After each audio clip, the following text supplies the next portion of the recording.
a lot of things happen, and there's a lot of aftermath. But I decided to go, and I was able to leave on January 16th to go over there for 3 weeks. But my story really starts on my trip this summer to Israel. And so I want to start there just to let you know how it got personal for me, even more personal than just reading about it in the news. When I was there this summer, in June and July, I spent most of my time in Tel Aviv, because I'd been to Israel several times before. I'd been everywhere else, but I really hadn't gotten to know Tel Aviv. But so I went there this summer to get to know that. But I did do some side trips.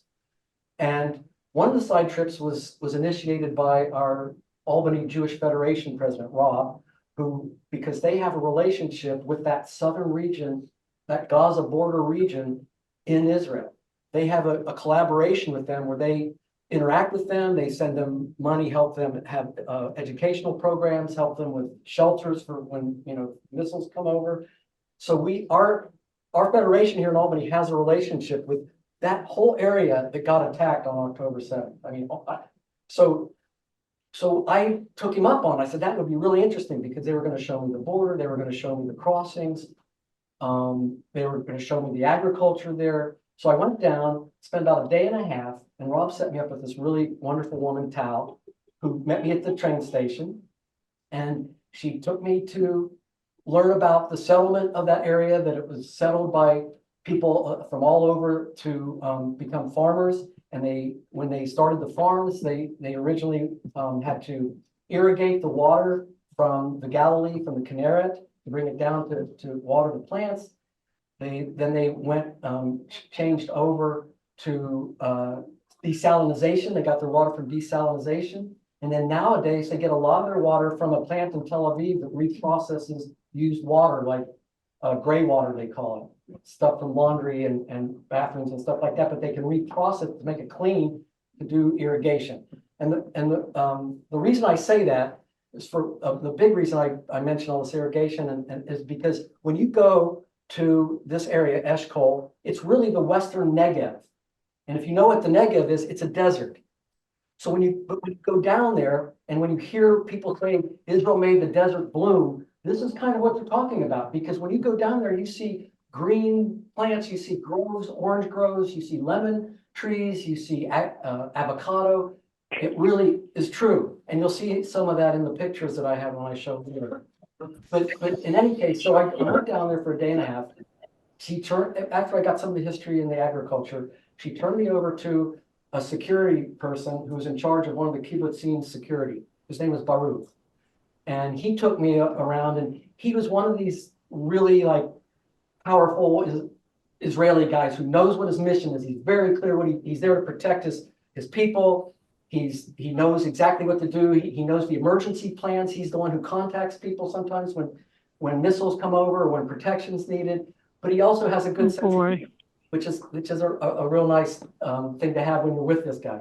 So he took me to the border and showed me the wall that was between Gaza, the Gaza border between Israel and Gaza.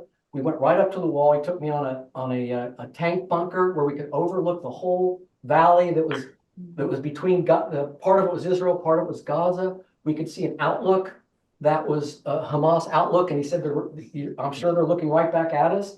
He took me inside a Merkaz tank to show me the amazing technology that this tank had. And then at the end of his part of the trip with me, he took me into this army base called Nahal Oz.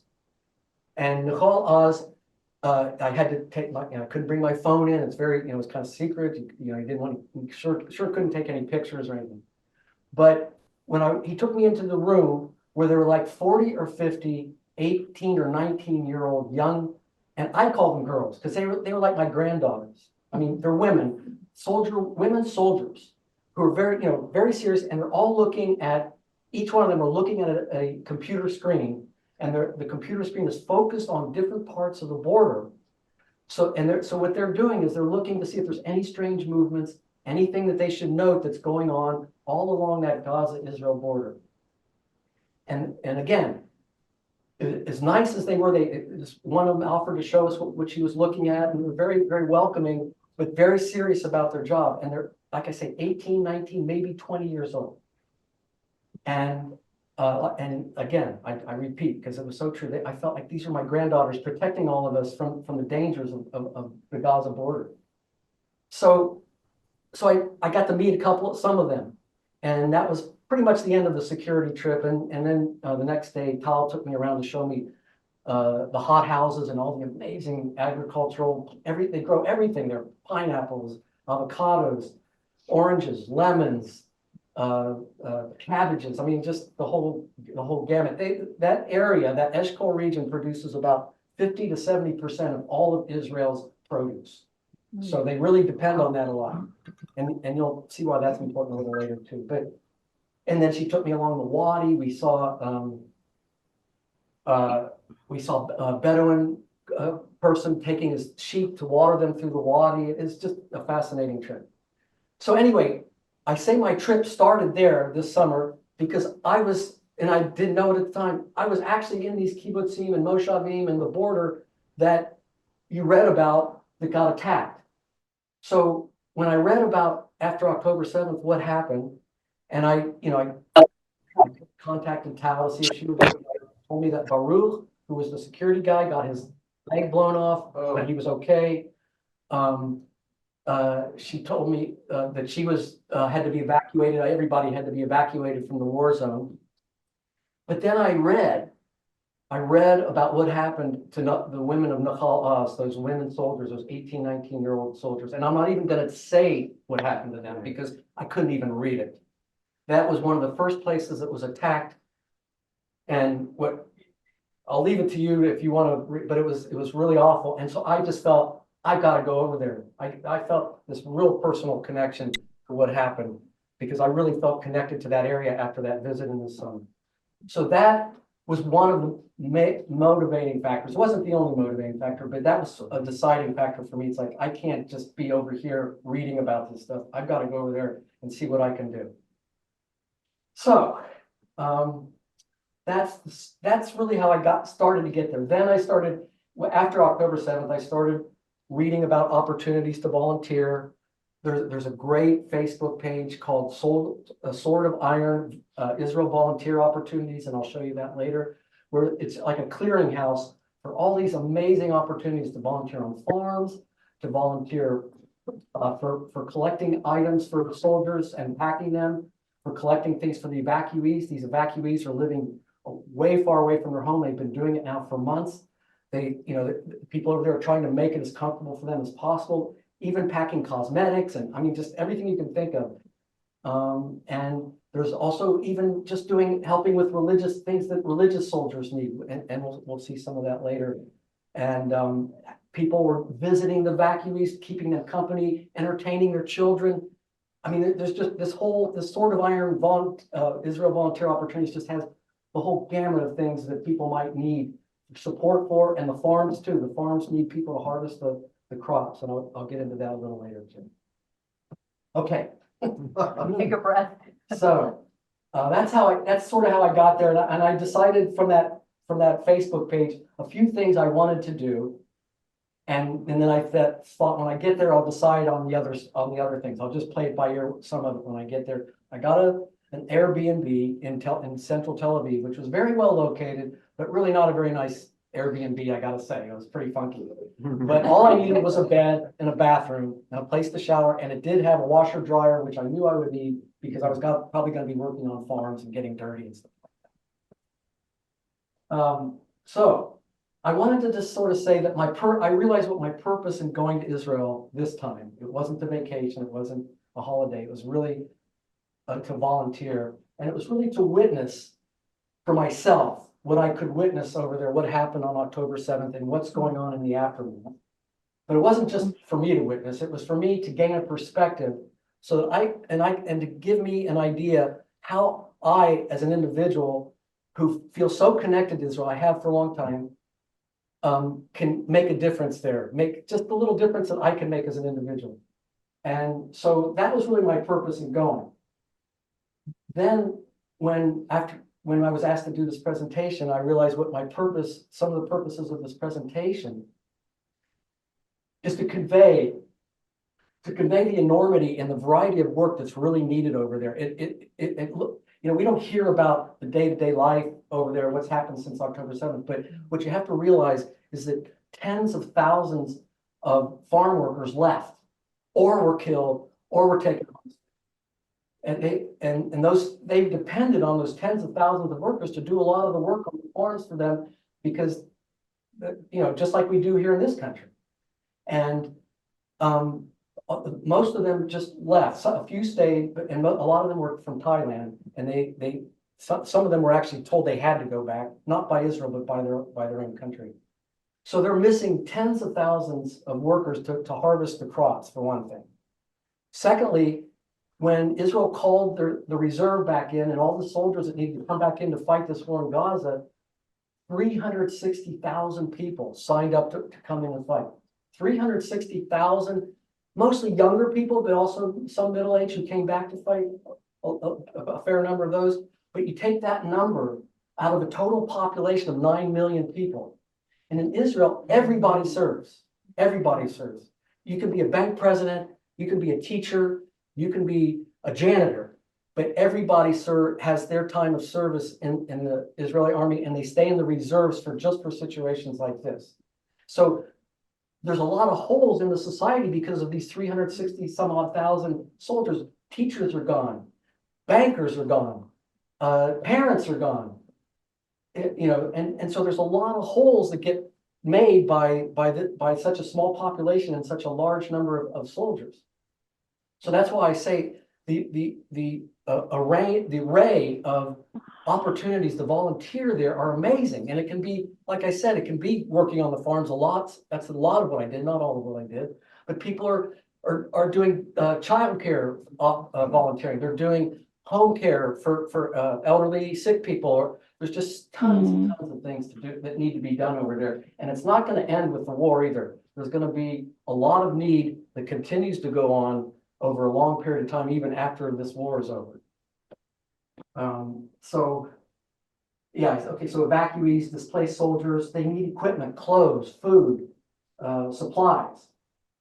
The other part of my purpose here is to keep alive, is to do my part, or whatever part I can do to keep alive the plight of the hostages and to bring them home now. You know, that whole slogan right now is all over Israel. And that's why I wear this. These are dog tags that people wear to remind people of the hostages that they still need to be brought home. And same with this yellow ribbon. So part of it is to keep that alive as well. And just finally, really to convey just how precarious Israel's situation always is. They are surrounded by people who really want to destroy them. And even after this war, you've probably all heard, in Gaza, well, there's also the big threat from the north with Hezbollah. There's threats from Syria. There's threats from the territories on this side of the Jordan River. It's just, they're constantly under threat. So no matter what they do in Gaza, they're still going to be under other big threats. So those are the things I really thought maybe I would bring out in this presentation. Okay, now, Izzy, if we can start with my arrival. Yes. Okay, day one, and this is how we plan to do it. We're just gonna go day by day while I was there. I'll try to get through it pretty fast because I was there for 22 days. You're not doing anything tonight, are you? So we'll try to do that. And there's gonna be some placeholders for videos, and we'll try to, at the end, show all the videos, but I'll mention them here, and then we'll try to go through them at the end, okay? Because we had some technical issues. We couldn't do it right on the spot. So day one, I arrive in Tel Aviv. I get to the airport at 6 a.m., you know, after a long 11-hour flight, and I get to Airbnb, but I have a lot of time because I'm probably there by 9 or 10 o'clock. So I felt pretty energetic. So I'm walking around, and the first thing I really feel and notice as I'm walking around Tel Aviv and places where I've been before, it is so different right now. The feeling is so different than when I was there this summer. The contrast is amazing. And the first thing I go to pull out some shekels, some money out of the ATM, bring them home. I mean, right on the ATM. I don't know if you can all see that, but and that's what you see everywhere. You see it. This is a big billboard near where I was staying. I could see it from my funky Airbnb. And in Hebrew it means we're all one Israel. We are all bringing, trying to unify, because in the summer there was a lot of divisiveness, as maybe some of you know. But this situation brought a great unity, and they're calling for a lot for people to come together and defeat this enemy. Go on to the next one. Yep. See, and this is like what's called Rothschild Boulevard in the middle of Tel Aviv. You see all these little quilted things on the trees. Bring them home. All these trees have the yellow band around them. This is Habima, which is a big performance arts center in the middle of Tel Aviv, and you can see they have the yellow ribbon, which is a balloon, I guess. And then they have in lights, which you will see later at night, light up, called bring them home, in really big letters.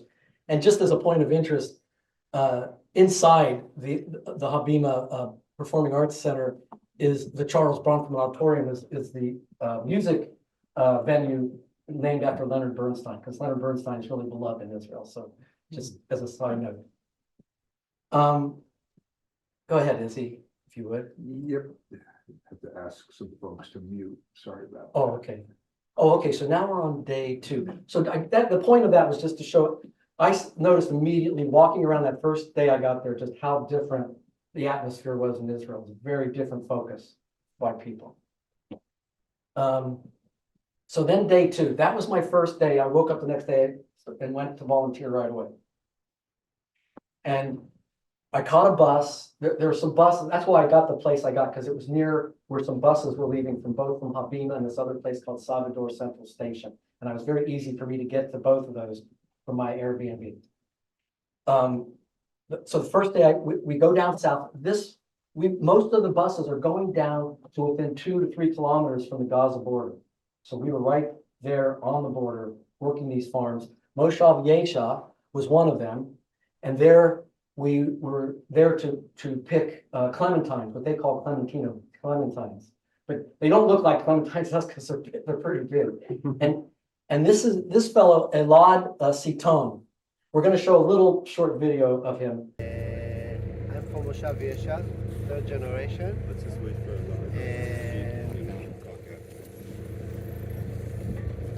My parents came from Egypt. But he is the uncle and in-law of, and you may have heard of Kafir Bibas and the Bibas family, who are all hostages. That little baby who turned 1 year old while she's a hostage. He's the uncle. This is his farm, he and his family, his family's farm. And I just thought it was important. What would happen when we go to these farms is the farmer, the person who owned the farm would tell us the story. What happened here on October 7th? They would tell us the family members they lost. They would tell us of the shootings that happened. They told us a lot of different things. They told us of the people at the Nova Festival who ran to their Moshav but still got shot, and he lost so many people. I mean, not only did his in-laws get taken hostage, but he lost his best friend, his wife lost her parents, and just in that one day. This is all in one day, October 7th. So I wanted, we'll try to show a little video of him later. But that's what would happen at some of these farms. You get the story first, and then he would instruct us on what we were to do that day. And so we were to take these little nippers and cut clementines off the trees and put them in these sacks and then put them in big. But we'll go to the next. So this is still day 2 at Moshav Yesha. Let me say this first. These are the orange trees that we were harvesting from, and like I say, they gave us little nippers, and there's spines here, so you had to be careful. I mean, if you reach it, the oranges go way into the tree, and you're getting all these oranges, but you're getting. So everybody had to wear long sleeves, and you had to be a little careful. That's all to say. If you ever have clementine trees that you need harvested, so.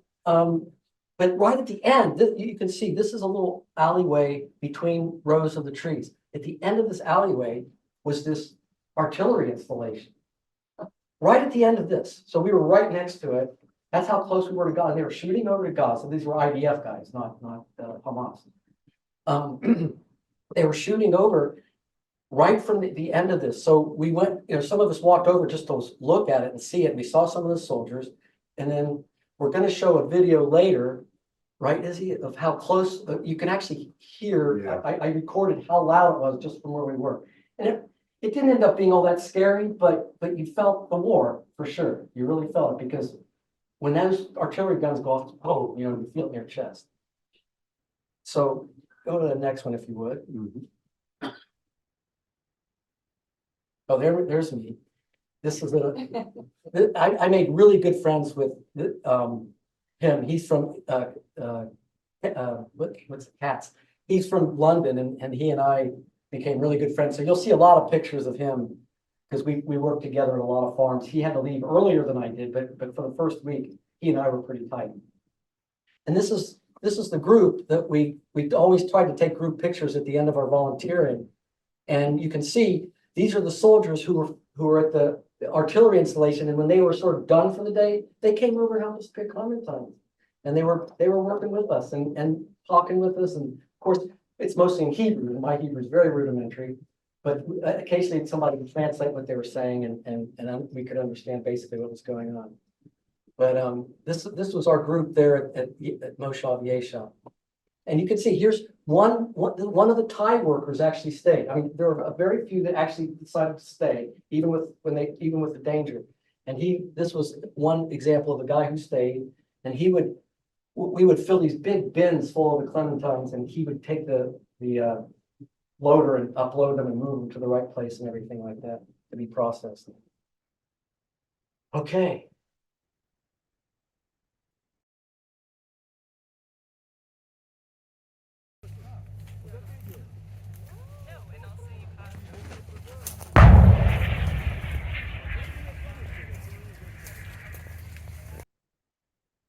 Okay, so here we are at another moshav, Kafar Monash, which is also sort of a moshav, but this is a real business. I mean, a full business. The farms there are all businesses. I don't mean to say that, but Kafar Monash actually processes their own. We were picking clementines there too, and they process them themselves. And you can see here, the day's processing would go through these machines that would separate them by weight and by size, so that they could put them in different boxes, these different colored boxes for different sizes and different weights of clementines. And they had these very sophisticated computer machines that would separate them and send them down to the right place for us, not for us, because I only did this part of the time. Most of the time I was out clipping more clementines, but I did work here a little bit. Where you're packing them. They're coming off a conveyor from all that separation, and you're packing them in boxes. You do 2 layers in the boxes, and then you put them aside and get another box and do it again. It's quite a repetitive work, but it just felt like really contributing somehow, and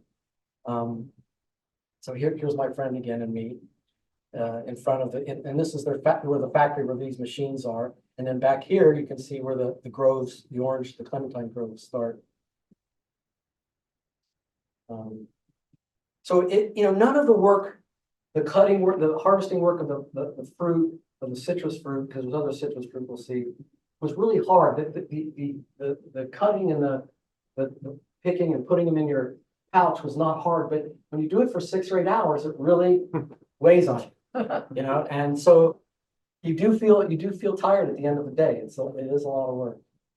And you're no spring chicken. You think? So go ahead. So here's the Habima square where at night, and especially on Saturday nights, there's a big crowd there. I'll explain that later. Saturday nights after the Shabbat, but they light up to bring them home, and so it's very visible. And on the same square, Habima, they have a whole bunch of memorials. Here they have the hostages all with candles. And they have, in Israel and Europe, of course, the month and the day are reversed. 7/10 is 10/7 for us. But this is a memorial, and people light candles and say prayers, and it's very, very solemn there.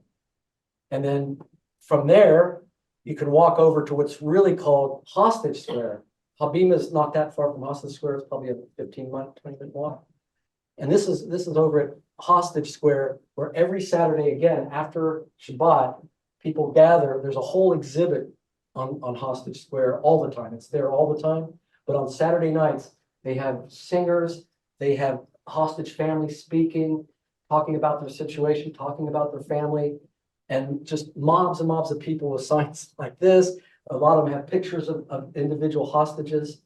And I think we'll see more of that too. Maybe is it the next one or? Can we go to the next one? Yeah. Yeah, That's the placeholder for the video. that's for the video, but you can see that it's just, these are signs of people holding signs of individual hostages. אין לי יותר מדי מה להוסיף אחרי כל מה שנאמר כאן. אני מקדש את כל אות וכל הגיג שנאמר כאן. זה גם בלתי נתפס, מה שאנחנו עוברים כעם, מה שהמשפחות ושההורים עוברים.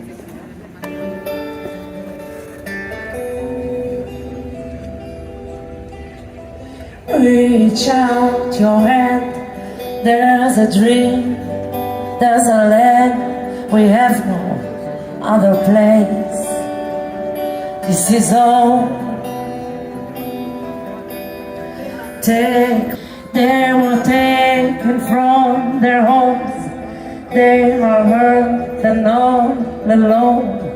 There's just one thing to be done, bring them home. Bring them home to the ancient promised land. God has given His command. Now their fate is in our hand. Bring them home to the ancient promised land. God has given His command. Now their fate is in our hands. Bring them home. Answer our prayers, 'cause our people out there. Okay, day 5. Now we skipped a day, I think, because of on Shabbat, most of the volunteer work stops. Shabbat's a serious thing in Israel, so things close down. Whole towns close down, public transportation closes down, and even some of the volunteer work, most of the volunteer work closes down. They don't do the buses down south or anything like that. So we skip a day. That day, I know Andy Katz and I spent going around Tel Aviv, going to Jaffa, just walking around. I can tell you a lot about Tel Aviv if you ever go there, but it's a very cool place, but it was nice that Shabbat to just walk around. But then, so this is Kfar Maimon, obviously picking cherry tomatoes, and that was a little bit of a different kind of work. It was mostly sitting, and we had these little, in this particular place, we had these little carts that we could sit on, put the boxes next to us, and just roll back, cut the cherries.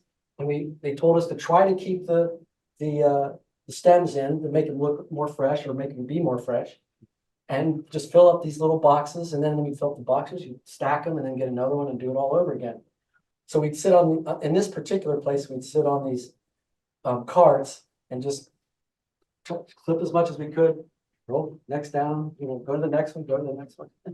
And so I got a skill there too. So if you need some cherry tomatoes picked, and this is our group picture, and you can just see, I mean, everybody's had a pretty hard day's work, but we are just so privileged. I mean, I can't tell you what it's like to work in this situation. It's just, we all felt so privileged to be able to contribute something to this situation, even if it's just, a farm. And the farmers were all so grateful. I can't tell you how grateful they were. They would usually have some food for us and just really take care of us. And so this is just, you could collect quite a bit of cherry tomatoes this way, you can see. And go on to the next one if you would. Here's a close-up of what we would be packing like this. And there's smiley me there. And, again, you could, in a day's work, in a 6 to 8 hour day, you could really do some work. But we were told we were nothing like I were. So. but it's free, right? So we're volunteers. So that was okay, but it really, the camaraderie, the spirit of everybody that I worked with was beyond touching, just beyond moving, and we'll see more pictures of that ilk. Okay, what's next here? Okay, so day 6. This was a very different day. Day 6. I decided to do something very different, and partly because I have a really good friend who used to live here in Albany, but he made Aliyah, which means he moved to Israel probably 7 years ago. And I know some of you know him, Mark. In Israel, he goes by Ephraim. He changed his name. A lot of people, when they moved to Israel, changed their name to their Hebrew. So he goes sort of by Ephraim over there, but I still call him Mark. And so, but he and his wife are very observant Jews. I mean, they don't drive on Shabbat. They don't work on Shabbat. They really follow what's called the Shomer mitzvot. They keep the mitzvot. And so I knew one thing. I found one thing that we could do together. I knew that he would get a little bit excited about, and that was tying tzitzit. And for those if you don't know what tzitzit are, they are the fringes you often see religious Jews wearing that come down to the waist, and it's a way to remember the one God, and and a lot of things. A lot of people wrap them around their fingers during certain prayers, but they needed a lot of tzitzit tying for the soldiers, because the religious soldiers would obviously already have their own tzitzit, but they had to have army quality garments, so because they're fire resistant, and they have certain qualities that in a battle keep them safer. So they're required to wear these army grade undergarments with these tzitzit. They needed people to tie them, and so we spent an afternoon in Jerusalem tying these. First, you have to learn how to tie, because there's very specific knots. There's the first you do wraps, and then you do a knot, and then you do more wraps, and then you do a knot, and then you do more wraps, and you do a knot. And it's a very defined sequence.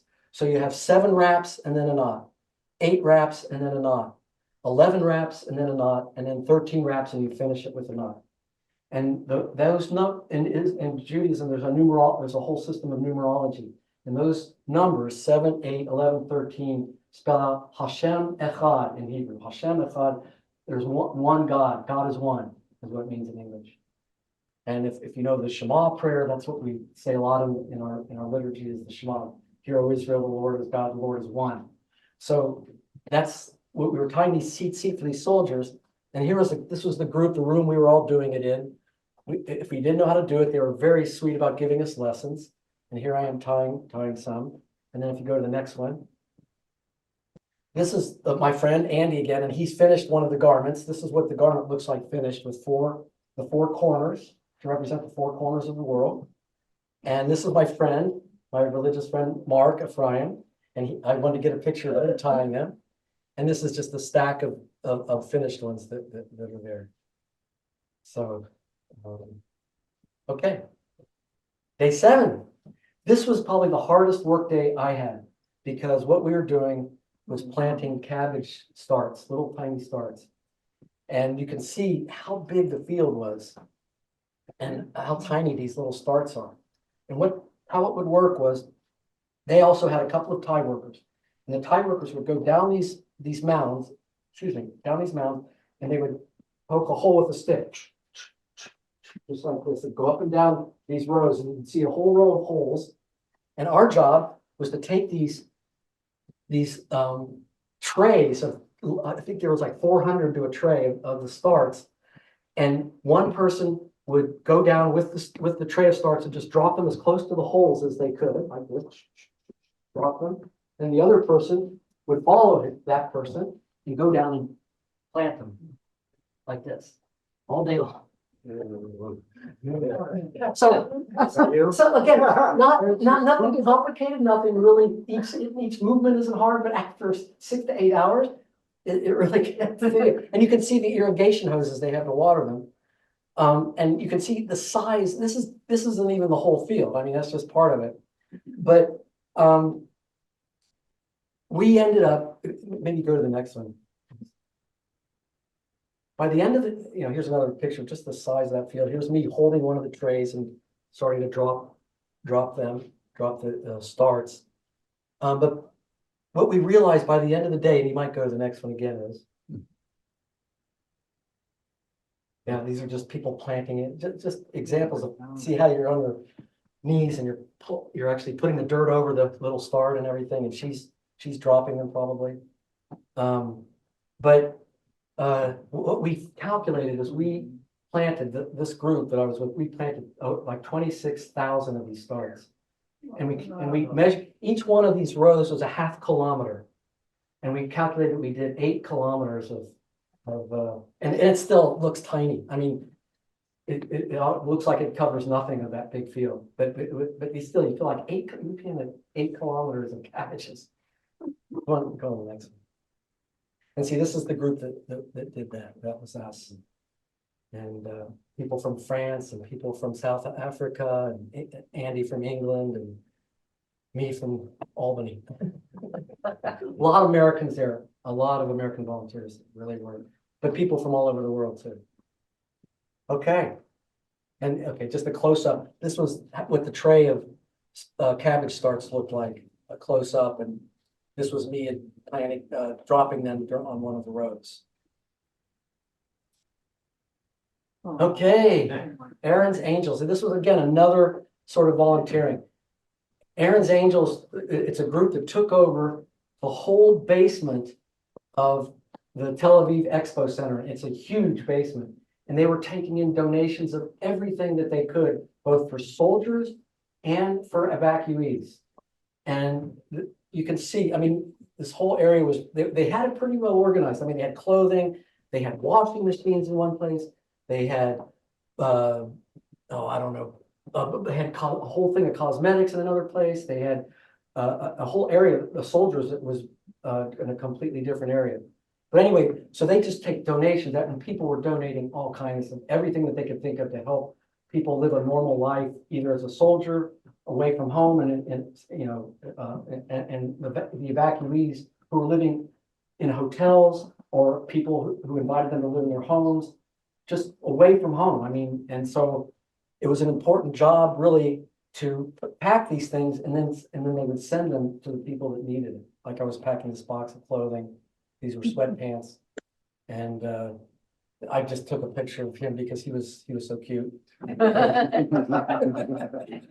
this is my friend Andy. We were doing a lot of things together. It was really great to be with him that first week I was there.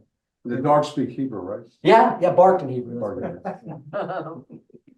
Better Hebrew than mine. And here's a larger picture of that all the stuff that was warehouse there.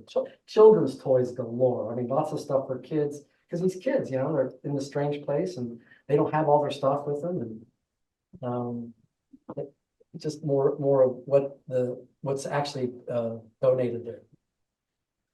Okay, Moshav Shokedah, lemons, and it was Tu B'Shvat the day I did this stuff. But for those who don't know what Tu B'Shvat, it's a Jewish holiday that celebrates the renewal of the trees. It's the new year for the trees, but it's also become very much an ecological awareness, earth awareness kind of thing in more recent days, I would say. But it always had that link to that anyway with the trees, because the trees are starting, it's the time of year in Israel, I think, Fred, you tell me wrong, when the trees start coming out again, right? Yeah. And in a lot of synagogues, they have a separate kind of Seder for Tu B'Shvat. I don't want to go too much into that. You can look it up on Google. But we went to this lemon farm. And this was a Shokedah, and it was a farm that was run by a religious community. So it was a little different. I mean, you can see, this is the owner, Amos, and he's wearing a kippah, and they run, a kosher religious farm. And I can't tell you, this hug, he came up to us when we first got there, he hugged him, and he touched all of us and just said how thankful he was that we were there to help him, because he has this enormous amount of lemon trees. He's got tons of what they call dunhams over there. Acre, we call them acres here, not exactly the same. But he has tons of dunhams of other agricultural crops that are not going to ever probably get touched, because all his workers are gone. He probably had dozens of workers helping out with this. So he was so grateful that the volunteers came and helped him. And that was one of the, I have to say, that was one of the most fun days we had. If you can go to the next one. I mean, he rode us on his truck to get to these different places, and it was really fun. There's Amos again. This is Andy, my friend, and picking lemons. And this is the kind of bag we would put them in and stuff the bag, and then we'd walk over to this big bin, empty it, and then go pick more lemons. Here's one of the bins that we'd empty it into. And so go ahead to the next one. And there's me and Andy being idiots. And there's me waving hello. But just we really had a good time. The fellow that was hugging Amos in the first photo, his name was Mendy. And he was one of these really young, kind of hip guys, and really cool, but also really great. He was from Brooklyn. I think he'd already moved to Israel, and he spoke perfect Hebrew, which was really great. And he had this big sort of boombox with him playing the Doors, and we'd be like picking lemons, Jim Morrison singing the Doors songs and stuff. It was a blast, and we had the greatest. The bus that drove us down, it was financed by a really well-known organization in Israel called Leket, and I'll tell you more about Leket a little later, but they donate food for people who need food.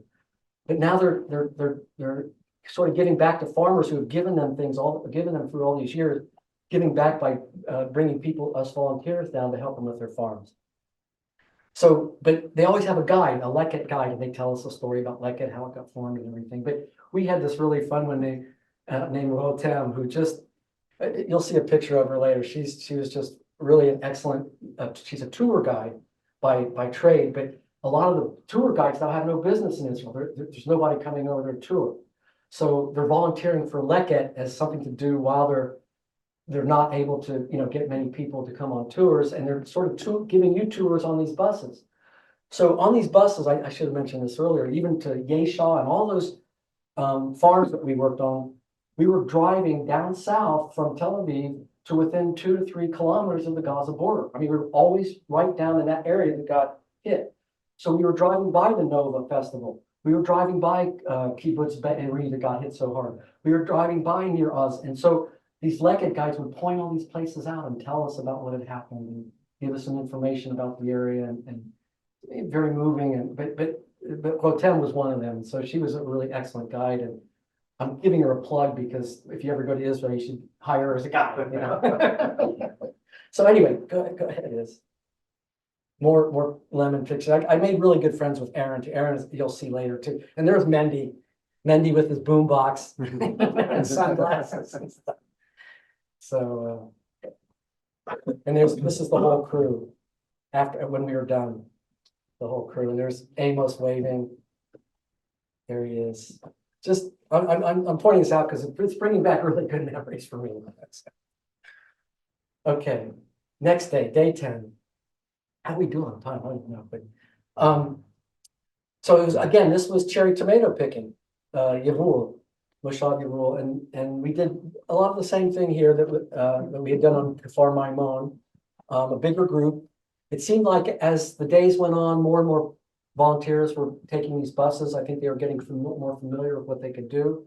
So that the buses got a little bit more full and a little bit more full, it seemed like, as I went on. So this was a fairly big group. And again, this is the friend I made, Aaron, who we'll talk about later. But yeah, this is a similar situation where we picked cherry tomatoes for the day, trying to keep the stems on and everything. So, it was Erev Shabbat. So on Erev Shabbat, the days would end earlier because you had to get back to Tel Aviv before transportation shut down. So we would, instead of staying till say 3 or 4 in the afternoon and hitting all that Tel Aviv traffic, which is horrendous, we would usually leave about 1 or 1:30 on Erev Shabbat to get back in time for people to get their buses or whatever they needed before Shabbat. Just so folks know, Shabbat means the Sabbath. Oh, okay. So, no, it's okay. So what happens is on a Friday, pretty much by midday, businesses are preparing to close down for the Sabbath, which is Friday night through Saturday night. And traditionally, things basically shut down unless you're in more kind of secular areas where, in more kind of, regular activities, kind of. Some continue. Tel Aviv's a Yeah. pretty secular, Yeah. considered a fairly secular city, but things still close down. You still know it's Shabbat there because the public transport does shut down. The taxis still run, which in other places that wouldn't even happen. But you still have to get back to Tel Aviv to get certain things done before the Shabbat starts. So what happens is Sunday is a work day. For us, it's Saturday and Sunday, we have our weekends, but Sunday is Yom Rishon, the first day of the week. People are right back to work. So Yeah. Saturday is the Sabbath. Yeah, so this is a picture of just, like I say, the greening of the desert. I mean, you see this for miles and miles, and it's desert, it's the Negev desert. And, this is just a big picture of some of the cherry tomato plants that grow on these strings, and we'll talk about these strings a little bit later too. But that's just, so go ahead. Susan. Okay, Kfar Yifra. Kfar Yifra was a family strawberry farm owned by a family named Yifra. And Yael Yifra, I kept seeing Yael Yifra's posts on this Facebook page, the Sword of Iron. And she said, we really need people to help my father do these strawberries. And we're up, this is north. Their farm is not far from Netanya.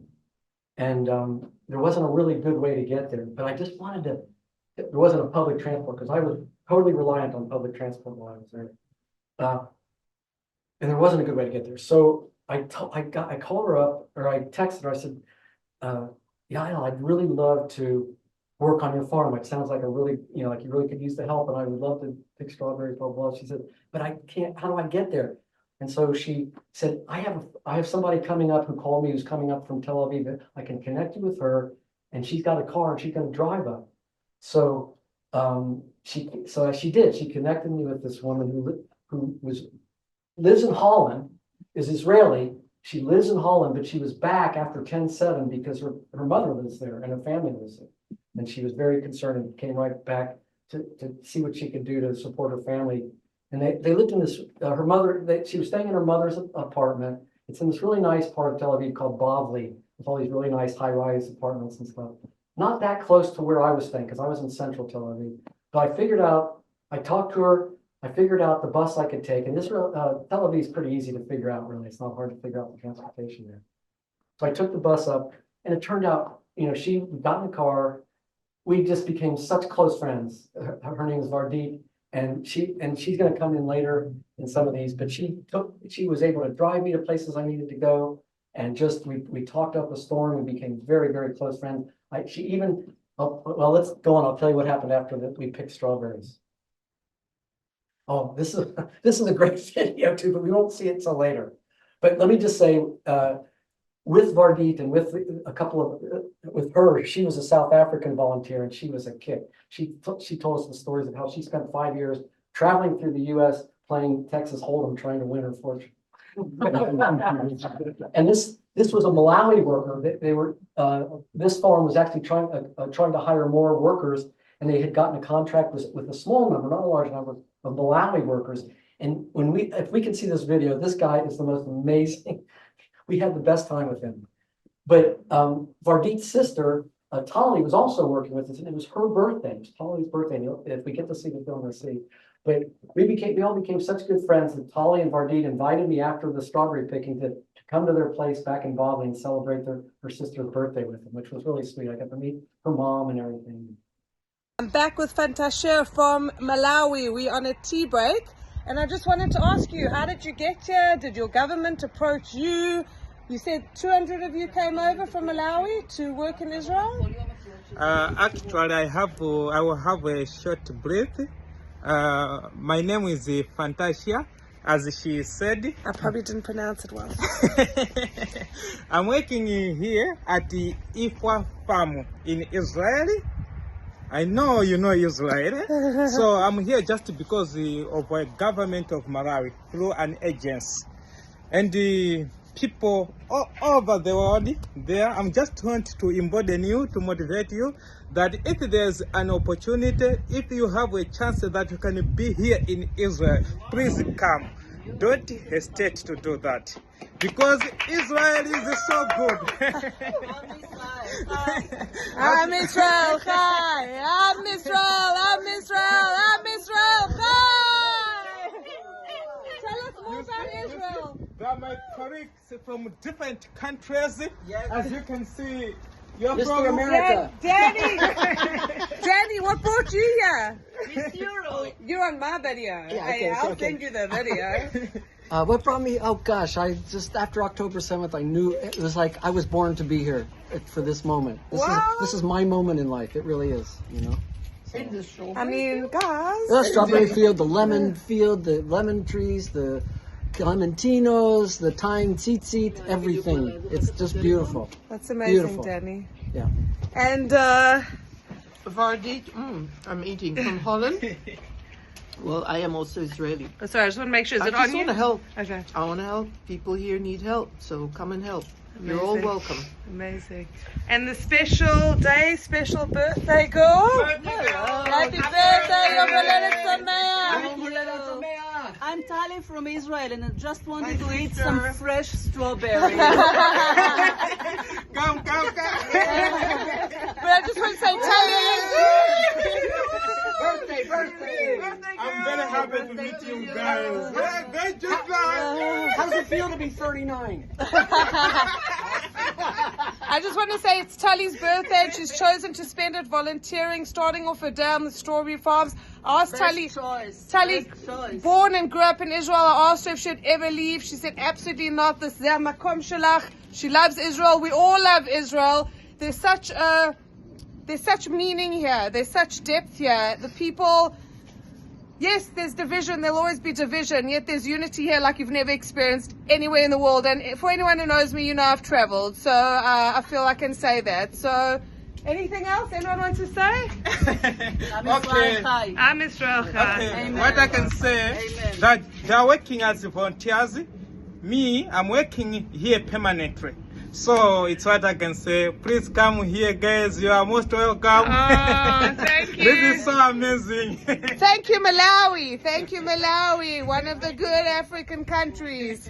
Okay. Now back at Moshe Aviation, you know, I returned a couple of times to several places. And this is Moshe Aviation again with the Clementines and with the Elad Siton family, who's the uncle of the Bibas family and everything. And had to get a picture of this guy, and we have a video of him that we'll show later that I think you'll get a kick out of. But he was certainly after those clementines, and I learned how to climb up, you know, on these ladders and start picking them too. So.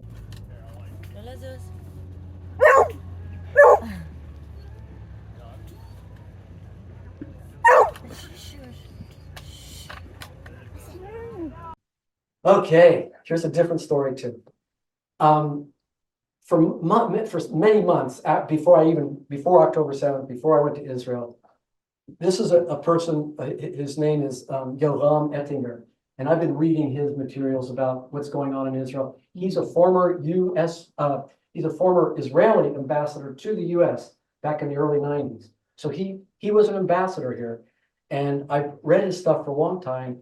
And recently, about 6 months ago, maybe 9 months ago, I read some of his things. He says, I'm going to be in the US these months, and I'm open to doing presentations. I'm open to, you know, he listed a whole broad range of things he could talk on. He's been around a lot. And he's also very connected with the US representatives and the senators. He knows the staff people, he knows the senators and representatives himself, and he really has a lot of ins and connections there.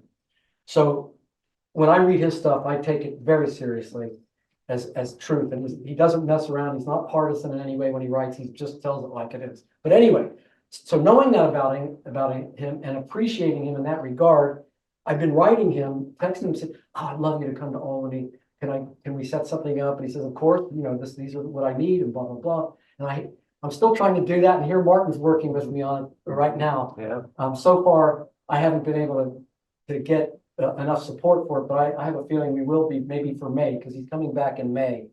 And but this story is that after having exchanged emails with him for about 6 months, I told him, I said, Yoram, I wrote him, I said, look, I'm going to be in Israel. I know you're busy, but if you want to meet sometime, I'd love to just have a chat with you. So he writes back, says, of course. And it took us a while to set something up. He was busy. I couldn't reach him. Finally, he writes back, says, look, if you can come to Jerusalem on such and such a day, I'll meet you at the station. I'll pick you up and we'll have coffee together. So it's exactly what happened. I took the train to Jerusalem. And for those who haven't been to Israel, that train from Tel Aviv to Jerusalem is a miracle. It's like a 30 to 40-minute ride, whereas it used to be before the train was there like an hour and a half or something. But I took the train, I met him, he picked me up, and one of the funny things was when he picked me up in his SUV, and there was a bumper sticker on the back of his SUV that said, "Don't mess with Texas." He has a lot of contacts in Texas, and every time he comes over here, he gets set up with a family down in Texas, and he does a lot of talks down there. So he's very familiar with Texas, but it just seemed a little strange. But we got a good laugh out of it.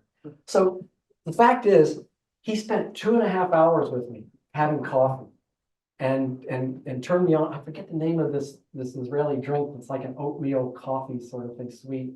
Anybody remember what it is? Anyway, we just had a good time. But the main thing was in this 2.5 hour talk, and I really have followed Israel history and issues for a long time. I say since the 1967 war, I've been pretty focused on what goes on over there.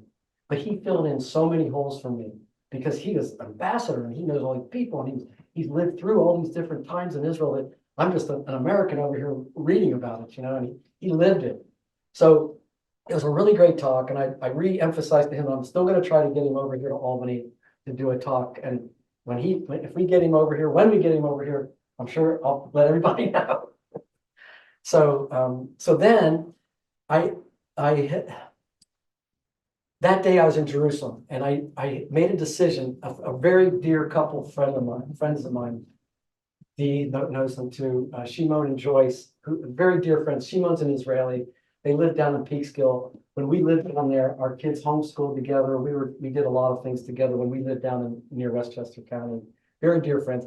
And Shimon was really telling me that I had to see his sister, that she would just treat me like a king, and she would be really sweet, and I would really enjoy the day. And she lived in this beautiful place. So I decided after I saw Yavam, I said, I've got time. I'll talk to Sima, his sister. And she said, I'm driving over to Ma'ale Adumim for a dentist appointment. If you can get the bus to Ma'ale Adumim, which is just outside of Jerusalem, I'll pick you up and we'll go out to my place in Vered Jericho, which is what that is. She lived out in the territories, Vered Jericho. And so it worked out. I caught the bus from Jerusalem to Ma'ale Adumim. She was right there waiting for me. We drove through some parts of this. Actually, this was from the bus. I took this. I wanted to just grab a shot of what Jerusalem looks like from some of its neighborhoods, and this was from the bus that I took to Ma'ale Adumim. But go on, Izzy. And this is another picture of a neighborhood in Jerusalem, probably a similar one. But after I got to Ma'ale Adumim and Sima was driving me, we drove through the Jordan Valley, which is I've been there several times. It's just a very beautiful, sort of desert-like, but the hills there and the shadows and are just really amazing. So I took some pictures from the car on the way out to her house. Go on, if you would. And you can see here's parts of the Jordan Valley, and then you don't see the Jordan River there, but these mountains are actually in Jordan, over on the other side of the Jordan River. And this is from her, I believe this is from her patio. She made me this wonderful lunch. We had a great talk. She introduced me to her daughter and son-in-law and her grandchildren, and it was just a beautiful day out in Yered Jericho. Just something, I'm lucky enough to know Joyce and Shimon, and I got to spend this really wonderful day with his sister and her family. Okay, so that was Jerusalem Day. I don't know if you remember, I mentioned the strings from the cherry tomatoes.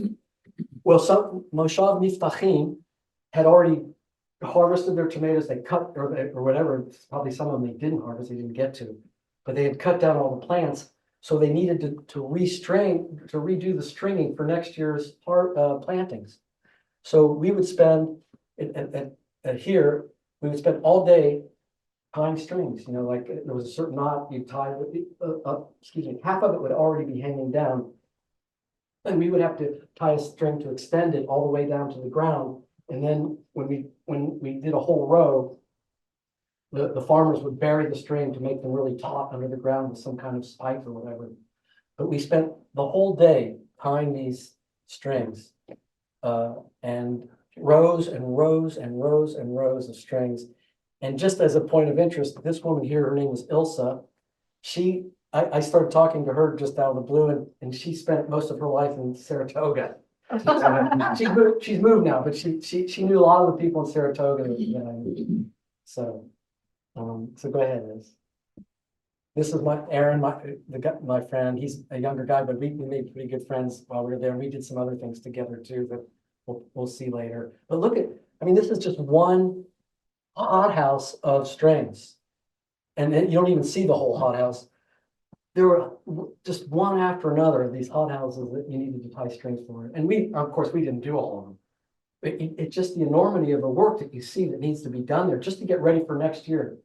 It gives you such an appreciation for what it takes to get food in our stores and food in our houses.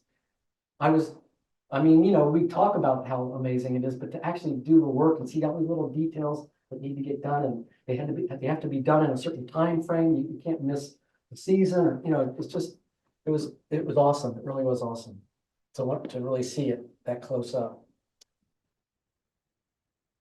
Okay, this is another video we'll see. And this is the farmer, I forget his name, unfortunately, and his son. And he was telling the story of what happened to his moshav on October 7th. And if we do get to see the videos, you'll see a big bunch of his story. And he'll talk about the Nova people that came on. He'll talk about the civilian guards that got massacred. And he'll tell you the whole story. He does it in Hebrew and she translates. She does a really good job of translating for us. Moshav Yesha came to help them, and they were all killed also. So these are the sort of citizen security force of the Moshavim. היו צעירים שהיו במסיבת נובה. כן. הם חזרו הביתה, הם הגיעו ממש פה לכניסה למושב, ושם הרגו אותם. And so some of the people who were at the Nova thing came back here, and they were all killed at the entrance here. And then ואז סיפרת מה שקרה שבמהלך הלחימה עם כיתת הכוננות נפצע מפקד של חמאס שהוא פיקד על כל הגזרה למעשה.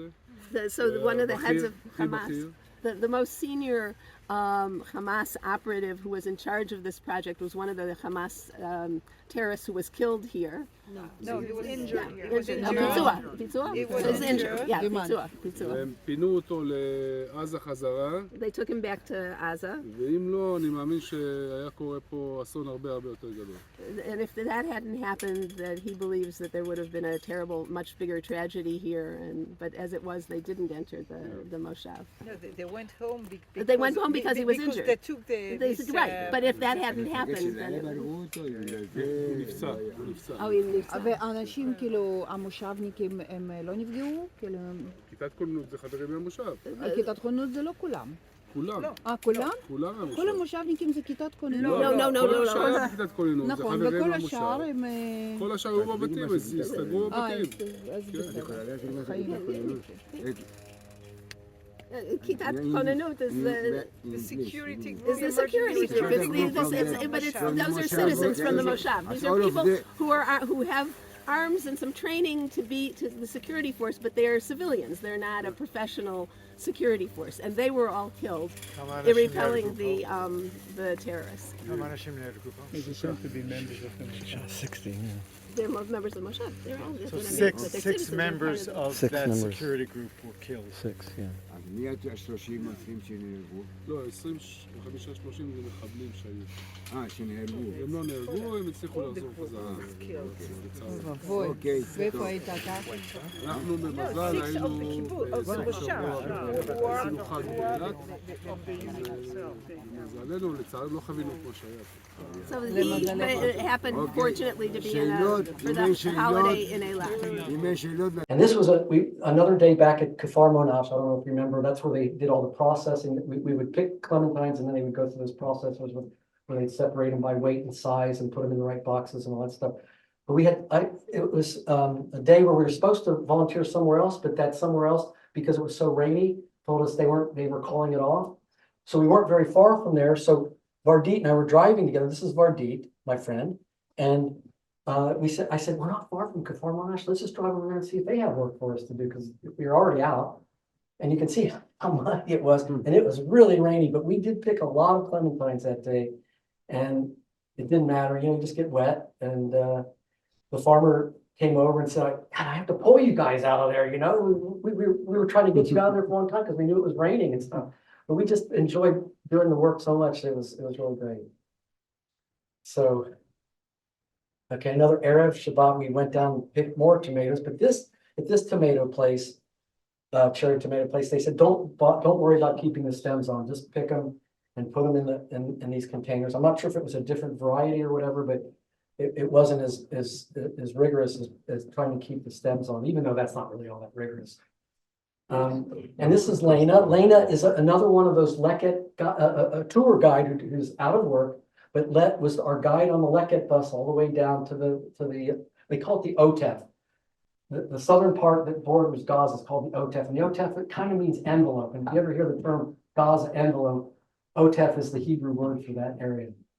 But she was another incredible guide, just a really nice person, really fun to talk to on the bus. And, I just have to befriend these people. And so again, I would recommend her as a guide if you go to Israel.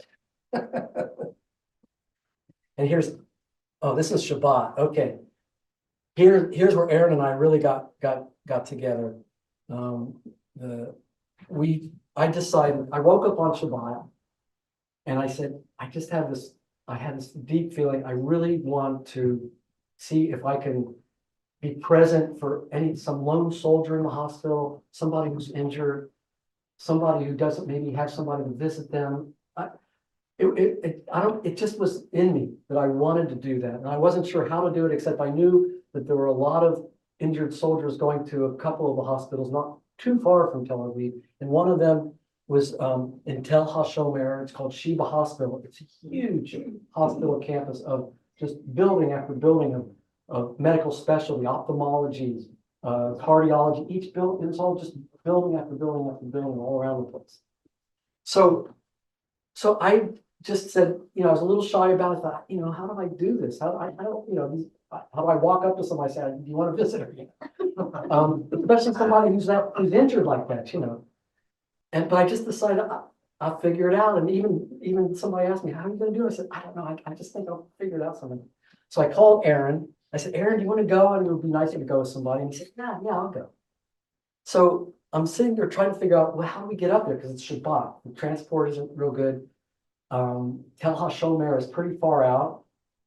It's way out by Yarkon Park, if you know where that is. It's pretty far out in the outskirts of Tel Aviv. And I get a text from Vardit. So this is where this good friend comes in. She's, I call her my angel. She says, what are you doing? How are you doing today? What's going on? I said, I'm really trying to see a soldier and got a friend who wants to go and I don't know how I'm going to get out there. It's out in Tel HaShomer. And she knows where everything is because she's Israeli. She knows where Tel HaShomer is. She knows where everything is. She says, okay, least I can do is pick you guys up and take you out there. So she comes all the way down from her mother's place in Bavli, which is, a little bit out, not in central Tel Aviv, surely. And we meet her on the street car. She picks me and Aaron up, takes us all the way out to Tel HaShomer. And I had no idea it was this huge campus like this. I just thought it was like a hospital. It's enormous. So we're looking at buildings and thinking, which one would it be? Would it be this one, not ophthalmology, not cardiology? And then we see this one that said general hospital, like a general hospital sort of name. So let's try this. So she pulls up, the party pulls up, lets us out. She waits for a minute, and we see some security guys at the door. And we asked the security, we said, we're here to see if there's any soldiers that maybe want to visit or talk to somebody or whatever. And we don't know exactly what, and they don't speak almost no English. And I speak very rudimentary Hebrew, but between us, we figured out, that we were in the wrong place. They said, and they said, you know, yes, auto, you know, do you have a car? And I'm like, no, I have a car. And they're looking at each other, these two guys, and they point to the back of the ambulance and say, get in. They basically say, get in the ambulance. So he opens the doors and get in the back of the ambulance and he drives us to the rehab. It's the rehab center was where we needed to be, which was really far away. And so he takes us there, he drops us off, and we get in there. And but still, we're in this rehab center with this huge hall.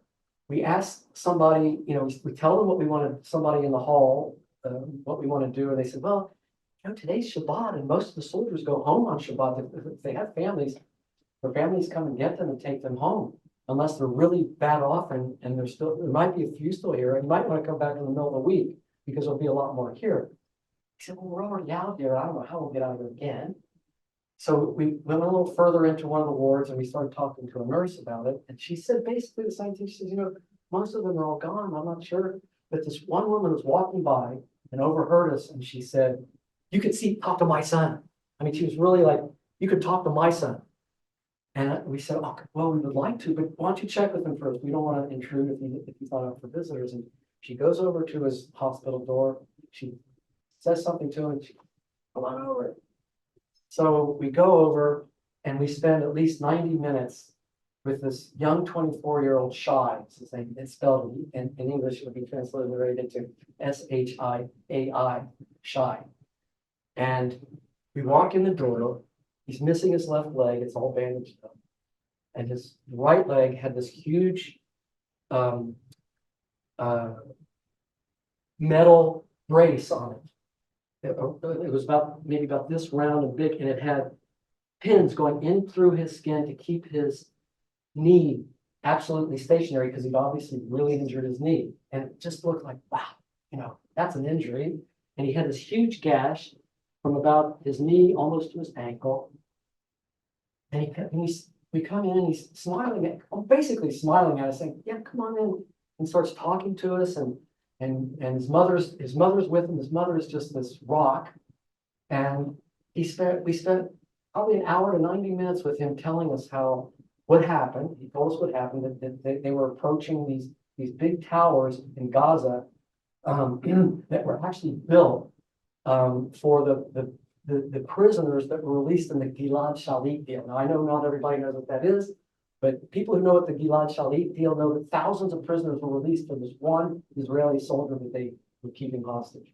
And they had built these special towers just for these released prisoners.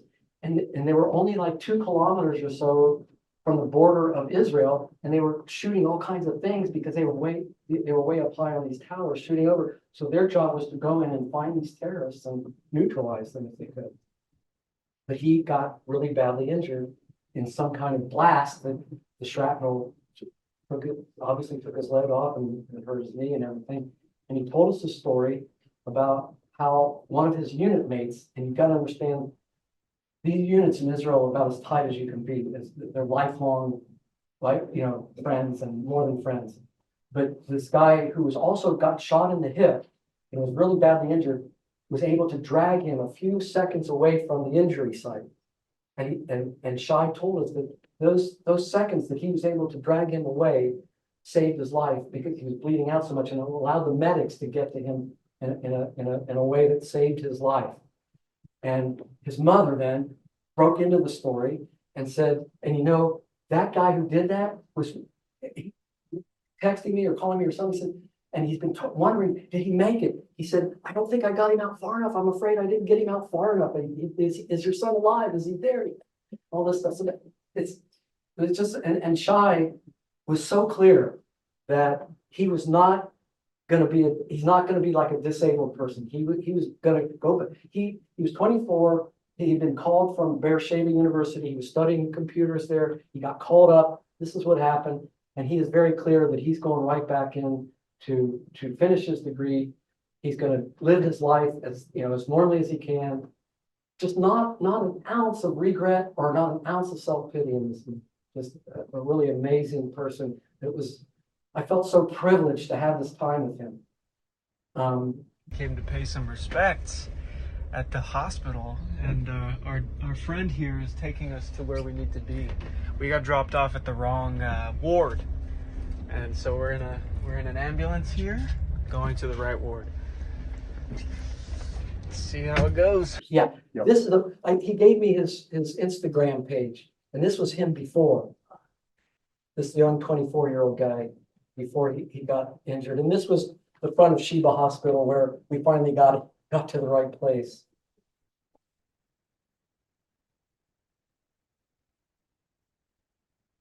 Okay, so then, Shabbat, and it was Shabbat. I did ride in a car on Shabbat, I'm admitting to everybody. When I went to the hospital, I felt like it was worthy cause. So then that night, Aaron's still with me. We're still together. We take a taxi back to Tel Aviv, and this is Hostage Square. This is the middle of Hostage Square. You can see the Tel Aviv Art Museum. It's right on the square in front of the museum. And there's, like I say, a permanent exhibit there. You can go there. There's big long tables of empty chairs, like you see pictures of, because the hostages aren't there. They made a makeshift tunnel, Hamas tunnel, that you can walk through and write on your name on and all this stuff. A whole bunch of exhibits here. But after Shabbat's over, they get to.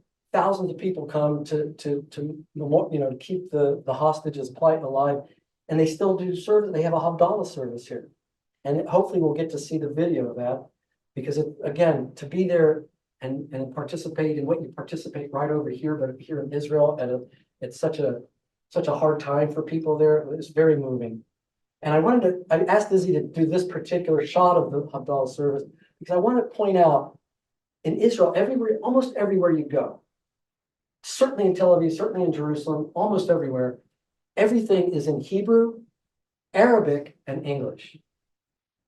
The street signs, the building signs, on the buses when they have the things going, what's the next bus stop? They're in all three languages, Hebrew, Arabic, and English. And to me, it's not something everybody knows. That Arabic is just almost as much a part of the culture there as Hebrew. It's not at all left out. And I think it's important to know that it's respected as a language and as everything. I just wanted to point that out in this picture because you see Arabic everywhere.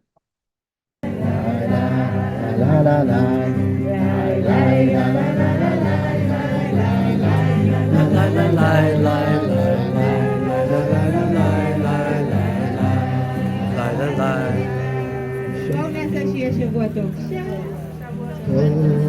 שבוע טוב, שבוע טוב, שבוע טוב, שבוע טוב, שבוע טוב, שבוע טוב. שבוע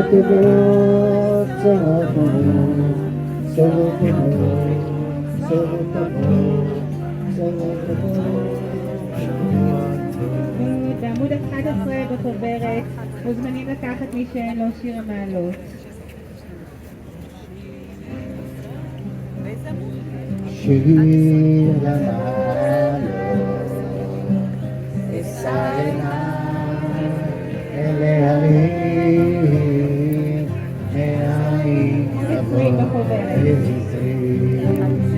And this was, we walked over from the Havdalah. We spent some time at the Havdalah, then we walked over to Habima, which is that other place about 15-minute walk away where the Performing Arts Center is. And there was a rally there. This was more or less, I would say, an anti-government rally, but they're very heartfelt people, and they're singing Hatikva, and I wanted to capture that. And Hatikva is the Israeli national anthem. תקוותנו,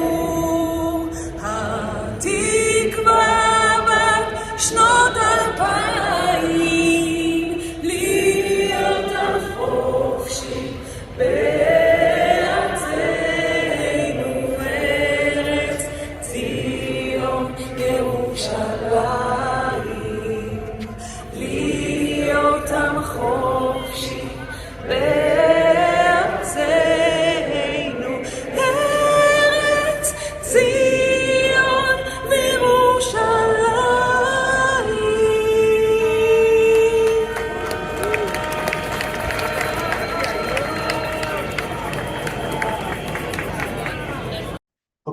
Well, Sunday, this was Sunday after Shabbat, and I had sort of a free day. So I had asked this young lady, Yocheved, to meet because she is the one who really founded this whole amazing Facebook page called Sword of Iron Israel Volunteer Opportunities. And it has just gone so viral. And she really just came over because her brother is a lone soldier from the US, and she's from the US. And she was worried about him and came over. And I don't remember the whole story, but she just sort of got involved with wanting to, help get volunteers to the right places and stuff. And she started this page. With just a minimum of information, anyone can join this page. They'll ask you a few questions. And they do kind of scan to make sure it's not somebody who's trying to do ill malevolent things. But this page was what I was looking at for about a month before my trip over there. And I got a lot of great ideas. It made me feel a little bit more comfortable about going over there. I mean, I knew the dangers that were there. There was a war going on. I knew there was terror going on. I really didn't know what to expect, but I got a lot of ideas and even some courage and encouragement from keeping track of this page. And what they would do is like I say, they're a clearinghouse for volunteer opportunities mostly, and also a place for volunteers to post what they've done. So you'll see lots of pictures of, like you see here with me, you'll see pictures of people where they volunteer and their group pictures and all that. But what they do is then with the volunteer opportunities, they'll say, okay, here's the phone number of the person, and they'll send you over to WhatsApp, and it'll be a WhatsApp chat group that you go to find out more of the details of where this place is, how you get there, who to get in touch with, all that stuff. So this, like I say, mainly is just a clearinghouse, but it sends you to a WhatsApp chat to get the details. And it really works out well. I mean, it's amazing. And there's at least 15,000 people on the site now. All people from all over the world wanting to come over and help out. It's very moving. So I texted Yocheved. I said, "Is there some way? I'd just like to meet you and have a coffee, something like that." So we met at some cafe and we had a nice chat. We had lunch, and just it's really nice to meet her. So, and this was just a walk I was doing in Tel Aviv. And I was really moved by. Apparently this came from Confucius, but by this little maxim: our greatest glory is not in never falling, but in rising every time we fall. And it seems as a Jewish person, that really speaks to me. I mean, I speak to a lot of people. I just know our history is full of that exact falling and rising up again. And it just, and it's in Hebrew here too. And wait, did I move that? Or did you? No, I'm trying to move it out of the way. Okay. It's not gonna work. So I was really moved, and when I posted this, it just reminded me of Bob Dylan's song from 1980. This was from 40 some years ago. And he writes this song. It's really about Israel. The song is really clearly about Israel. I don't know if I'll read it anyway. It says, well, the neighborhood bully just lives to survive. He's criticized for just being alive. Not supposed to fight back, supposed to have thick skin, supposed to lay down and die when his door is kicked in. He's the neighborhood bully. Well, the neighborhood bully been driven out of every land. He's wandered the earth an exiled man, seen his family scattered, people hounded and torn. He's always on trial for just being born. He's the neighborhood bully. And that song came to mind as I was looking at this sign on a building there. It's just hit that part of me of Jewish history. Okay, so back to volunteering then. Nivtachim again. That was the place we were before, where the farmer tells the story about what happened there on October 7th, and hopefully we'll see that video. And this is the group we volunteered with. Again, your time strings. And this is Glotem. This is the Leket guide, who's a tour guide in Israel, who, like I say, if you go to Israel, you've got to look her up for touring. She and I just really hit it off. She's a really, really great lady. And we had good talks a couple of times on the way to volunteering. So here she is posing in front, and here's the whole gang. But again, after a whole day of volunteering, and even the time, I mean, you're standing up all day, you're going back, it does get tiring. And at the end of the day, you're just so happy that you feel like you accomplished something. And it's also with the time, the thing about the tying the strings is it's for next year. It's not harvesting for this year. So you feel the hope that and the recognition that we're going to continue. There's going to be a next year. There's going to be cherry tomatoes next year. We're not stopping because of what's going on right now. And this was just, it started to be a little bit of spring in some places in the south there. This is again back down towards the Otef, the Gaza, the Bora region. And they call it, what is it called? It's called the Red South, because of these red anemones and these blooming flower trees just come out in masses in that area of Israel. But this year there was a controversy because the Red South had a different meaning after October 7th, and people were like saying, I don't know that we should call it that anymore, because of the red that you can imagine. So, but it's always been known as that in the past, and this year there was a little bit of pushback on maybe that's not really a good name right now anyway. But the beautiful flowers, beautiful red anemones, and this was a flowering bush here that I just thought I'd capture a picture of. It was on the way down to one of the volunteer opportunities. Okay, it is. And this is the last volunteer day. Went back to Kfar Monash. I really got to know the farmer and he had a really wonderful family. Got to be really good friends with them. They even, after I left, got back to home. They sent me this certificate of volunteering for them. But again, we were picking clementines, and here I am, doing my thing and wearing my little dog tag here. And this was from when Israel was the 70-year anniversary 5 years ago, and that shirt. But then you see some of the beautiful spring starting to come up again over here. The flowering bushes, and go ahead, Liz. And this is Vardit. I went to Vardit again because it was Kfar Monash. We had to drive there, so she wanted to go back there too. So we went back together and spent the day there. And she loves cats, so she took a picture of this little kitty cat.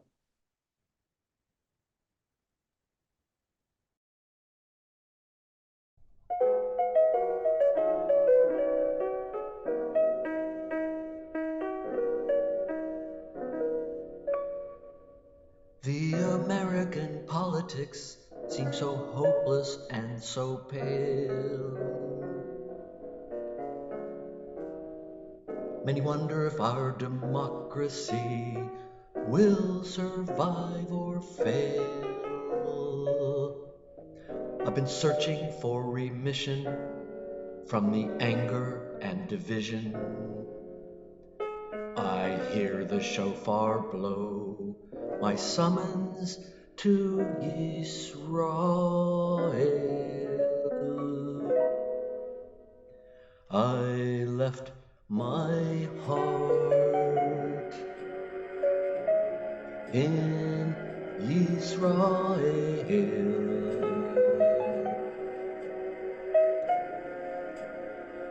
My people's cries,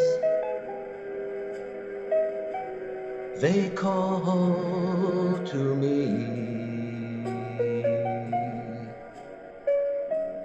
to be where 1,000 volunteers bring love and light through all the tears, while all the news is so unfair. I don't care, my heart belongs to Israel.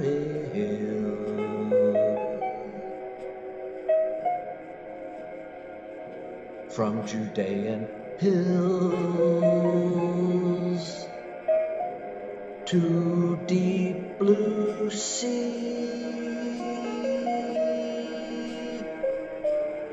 when peace will come to you, Israel.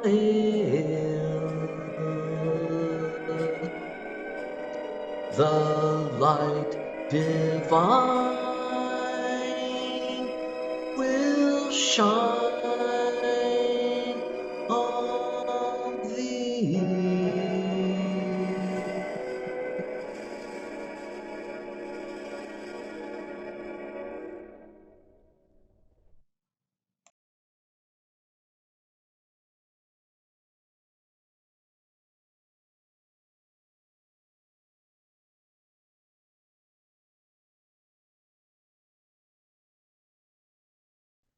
So, yeah, so any questions that anybody wants to ask? Can people ask on the Zoom too, or, well, you've got to work on this thing, don't you? Yeah, I think if we can try, if people want to ask a question, they have to raise their hand and unmute themselves as they ask and then remute themselves, if you can hear. Or just ask people to put them in the chat box. There's already one there from Howard and Kippy. Yeah, chat box right there. Yeah. Oh, okay. Yeah. Good idea. Perfect. Do you want me to read the questions while you're working on that, Izzy? Go ahead. Danny, could you comment on how the people that you met felt about the Israeli government and Benjamin Netanyahu? Oh, Howard, I mean, it runs the gamut. I mean, you got people, you've got protests against the government. You've got people who feel very strongly that he's the only one that can do what needs to be done right now. I couldn't give any one answer to that question because I did talk to a lot of people. I was interested in that very question, and you won't find a common answer among Israelis. It's the old 2 Jews, 5 opinions situation. You know what I mean? So I can't really give you an answer to that. Thank you, Danny. Okay. Danny, that's the only question in the chat box, so maybe take a question from someone in the room. Okay, go ahead. Okay, Max, did you have a question? Yeah, sorry.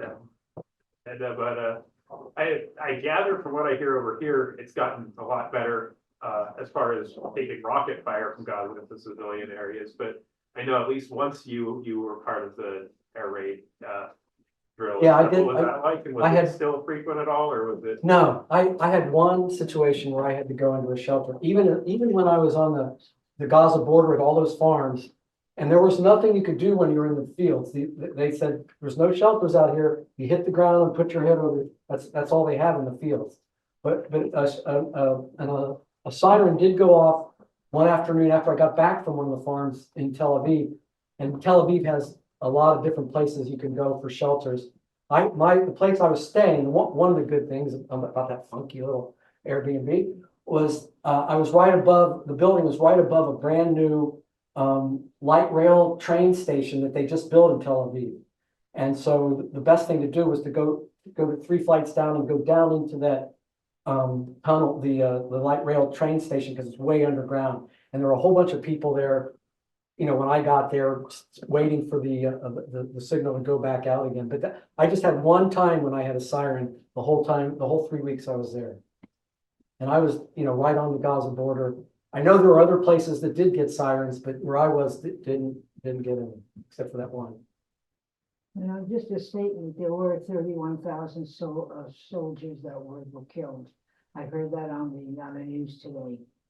31,000 soldiers killed where? In Israel. That doesn't sound right. No, that was in the Ukraine. They were talking about the Ukraine. Yeah, that's the Ukraine.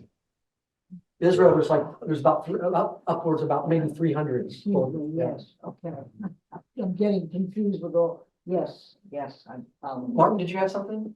I was just gonna say, just remind everybody, it's a unity government, and if you want to talk about that, the war cabinet and everything. Well, yeah, there was basically in an emergency like this, they try to get a unity government where they get people from all the parties together, and they pick certain people to be part of the war cabinet, and some of them are in the same party as Netanyahu, and some of them are in the opposition party. Benny Gantz and some of the others are from the opposition parties. So the people ultimately, I think the decisions are made by the Prime Minister Netanyahu, but he does have to work with a war cabinet that also has a lot of say in what actions are taken in Gaza or what actions are taken during this wartime. So you're right, right now, because of the emergency, it's more of a unity government. Anybody else? Did you see Len and David? No, I talked to them. I did How talk are to they? them. I saw them in the summer though, I told you when I was there this summer, I went up and actually saw them in Pardes Kano. They And spent some doing time with okay? them. Yeah, they're doing fine. They're doing great. Yeah, it was really good to see them. Yeah. Danny, can you overall just characterize from your perspective, what's the mood? What was the mood of the country? What was the mood of the people? Well, again, it's hard to say one thing, especially in Tel Aviv, because Tel Aviv has a lot of young people who are like, they're still out there, doing their thing and the ones that are not in the service, that is. But people are very aware of what's going on. They're aware of the fact that tens of thousands of people, even upwards of 100,000 of people have been displaced from their homes for 4 months. And it's really not sure when they're going to get back. I know I just heard one of the villages in the south, some of the people were coming back now, and that was like a big celebration because they may be one of the first villages to get repopulated after October 7th.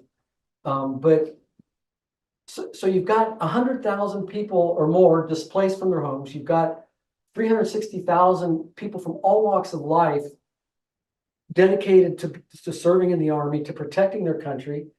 You've got all these workers that are now left that they are trying to replace them. And I think slowly the workers that left are being replaced. Some from, like you saw, Malawi, there's some from Sri Lanka and India. But you've got huge holes and in the service areas and in the working areas of this country of 9 million people. And so I think there's not a person who's not aware of that. I think there's very few people who are not aware of that. The other thing is you have to remember, like I said, everybody in Israel serves in the service. Everybody serves in, mostly the army or whatever. And so there's not you're at most one person removed from somebody who's been dead or severely injured. It's either in your family or it's in your next door neighbor's family or it's in your cousin's family. Everybody there has a casualty out of this war, basically, because it's such a tight-knit, small country. And so it's definitely felt pretty much throughout the country, this tragic war and the whole savage attack and things now coming from the north. People don't know what Hezbollah is going to do. They don't know what so there's a lot of feeling, but there are still, I guess what I said earlier about young people in Tel Aviv, it's really not quite what I said. People, even, and especially young people, try to just go on with their lives. They really do. If you touch them a little deeper than just saying hi to them and a little chit chat, you'll find that they feel it too. But they're doing their best to just go on and with their lives and live it as they see best. Well, they've lived with war since 1948 or before, it's just another generation. Yeah. Amazing. All that vegetation, is a lot of it exported or do they? No, they do both. They have a certain, they do separate out certain grades of the harvest to export. They can sometimes get a lot more money for what they harvest from other countries because it's very high quality. But they also keep a lot of it to sell within Israel itself.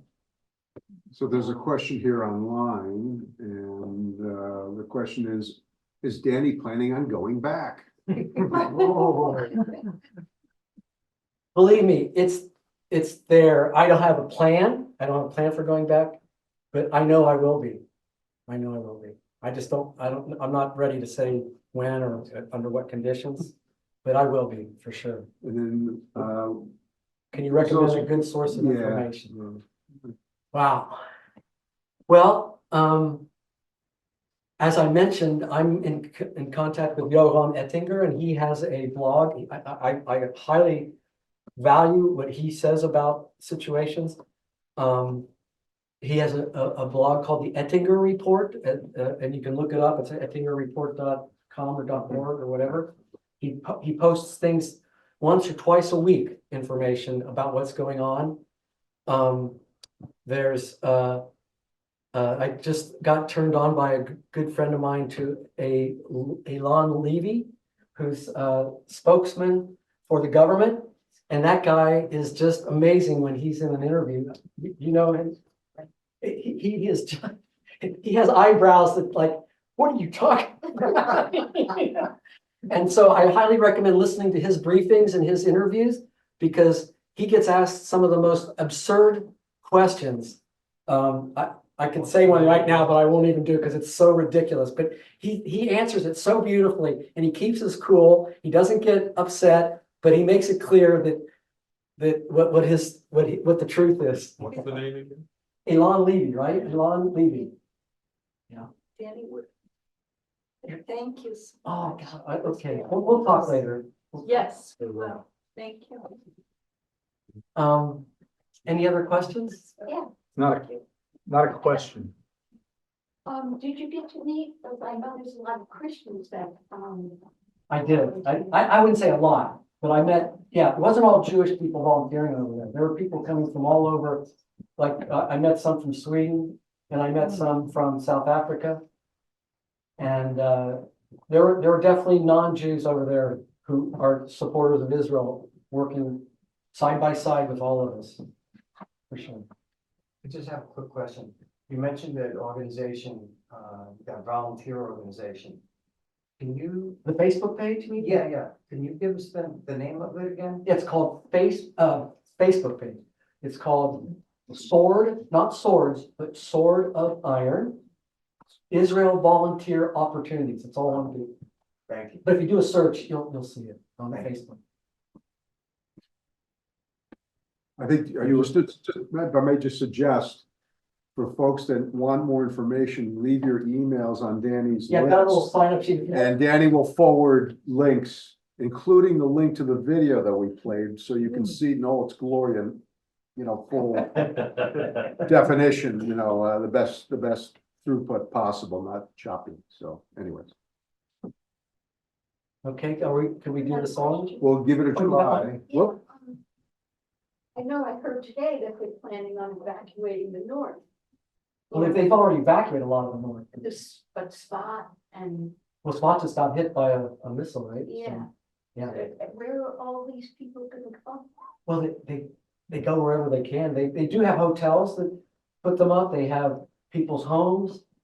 Wherever they can go. But it's like even more refugees. No, right. At least hopefully very temporary, but it's been 4 months now, so.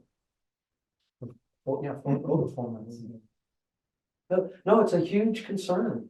When will they be able to go back? And when will they be able to do their farming? When will they be able to run their businesses? When will they be able to have their kids be back in school? When will they be able to, all these How the questions. country functions. Yeah, and that's where volunteers are at least trying to fill some of those gaps, and people from all over the world, offering to teach the kids at school or give massages to people who are really stressed out, it's just a wide variety of needs there that volunteers are trying to fill. Someone asks, how can we help from here? Great question. Who asked that? Lori and Fred.